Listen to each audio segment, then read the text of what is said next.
Hi, Sir Mark. There you go, buddy. Okay, thank you for the work here. You're welcome, mate. Yeah. I appreciate all your good work. Yeah. Thank you very much for yourself. Thank you, Sir Mark. Yan yung ginawa namin dito kay Sir Mark.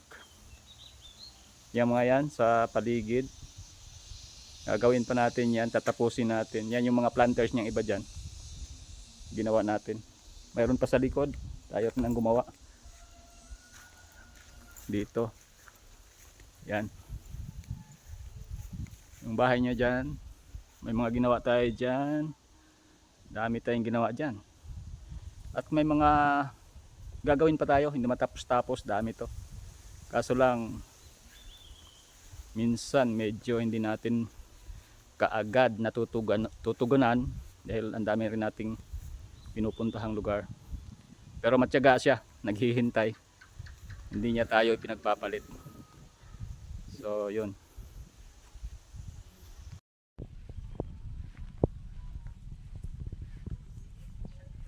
Itong lugar niya rito sa ating kaibigang foreigner. Yung mga ginawa natin dito sa paligid-ligid niyang kanyang bahay.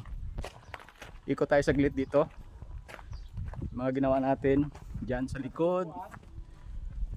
May swimming pool. Yan. Yung pinaka watchtower niya dyan. Iaangat natin yan. Gusto niyang tumaas yan. At least man lang mga 1 meter mahigit. Kasi sa ngayon pag nandyan siya sa taas, hindi masyadong makita yung isla ng Siquijor, Apo Island at yung Mindanao kasi may nakakatakip na bubong ng bahay niya at may mga ilang punong kahoy.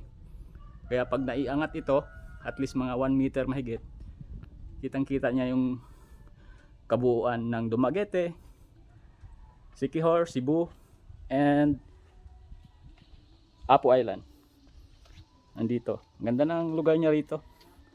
Yan yung swimming pool niya. Marami na tayong na-symbol na mga set ng mga chair niya. Yan, mga tayo rin ang gumawa niyan. Mga yan. Dito. Kaso lang minsan hindi natin na tutuloy-tuloy. Dito. Sa likod. Ikot tayo. Tayo sa likod. Dinadala natin yung mixer. Diyan sila magmi-mix kasi may gagawin tayo dyan. Yung ating mga kasama ay may gagawin sa harap. Yan yung lugar ni Sir Mark. Dito. Tayo.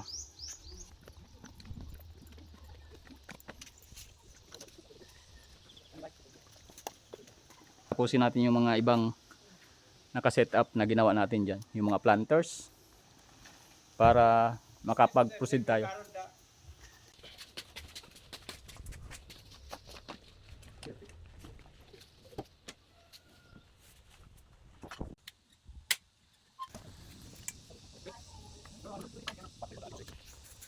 Yan yung gate niya rito na hydraulic automatic. Tayo rin ang gumawa dyan. Yung gate na yan.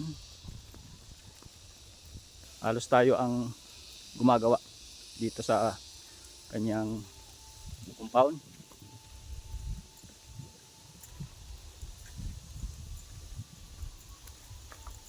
Yan.